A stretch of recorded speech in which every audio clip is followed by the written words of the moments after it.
જી સાહેબ, હત્યાનો બનાવ બન્યો હતો, શું કારણ હતું અને કઈ રીતના આરોપીની ધરપકડ કરવામાં આવી છે?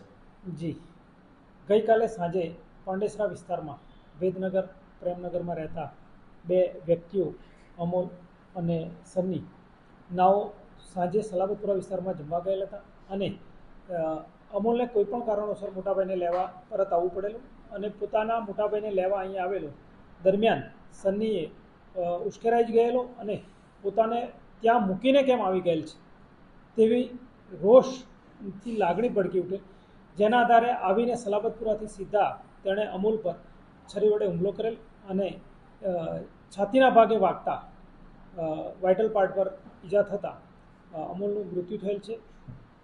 બનાવનું કારણ સડન પ્રોવોકેશન છે અને પોતાને ત્યાં મૂકીને તેના ભાઈને લેવા આવેલો જેને દ્વેષ રાખી અને આરોપીએ તેના પર બદલાની ભાવનાથી હુમલાનો પ્રયત્ન કરેલ અને હુમલામાં તેનું મૃત્યુ થયેલ છે. સાહેબ, આ બંને આરોપી એકબીજાના પરિચિત છે અને બંને આરોપીઓનો પૂર્વ ઇતિહાસ એકબીજાના ખૂબ લાંબા સમયથી મિત્ર છે.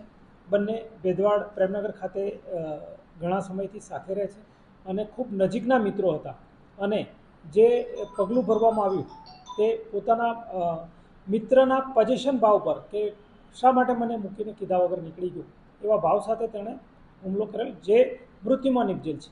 અને પાંડેસરા પોલીસને જેવી પણ ખબર પડી તેવી તાત્કાલિક તેને કાર્યવાહી કરેલ છે અને ખૂબ નજીકના ભવિષ્યમાં એટલે કે ગણતરીના કલાકોમાં જ આરોપીને ડિટેન કરી લેવામાં આવેલ છે. આરોપીને પોલીસને લાવવામાં આવેલ છે, તેની પૂછપરછ ચાલી રહેલ છે અને પૂછપરછ બાદ તેની કાયદેસરની કાર્યવાહી કરવામાં આવનાર છે. અન્ય કોઈ વ્યક્તિ સામેલ છે અને શું મારવામાં આવ્યું હતું સાહેબ આને? હાલ કોઈ બીજા વ્યક્તિની સામેલગીરી નજરે આવેલ નથી, છતાં ઇન્વેસ્ટિગેશન ચાલુ છે. એમાં જે પણ હશે તે ખુલાસો થશે અને ચપ્પુ વડે તેને હુમલો કરેલ છે, જે છાતીના ભાગે વાગેલ છે. કોઈ ગુનાહિત ઇતિહાસ છે બંનેનો મરણ જનાર અને આરોપીનો?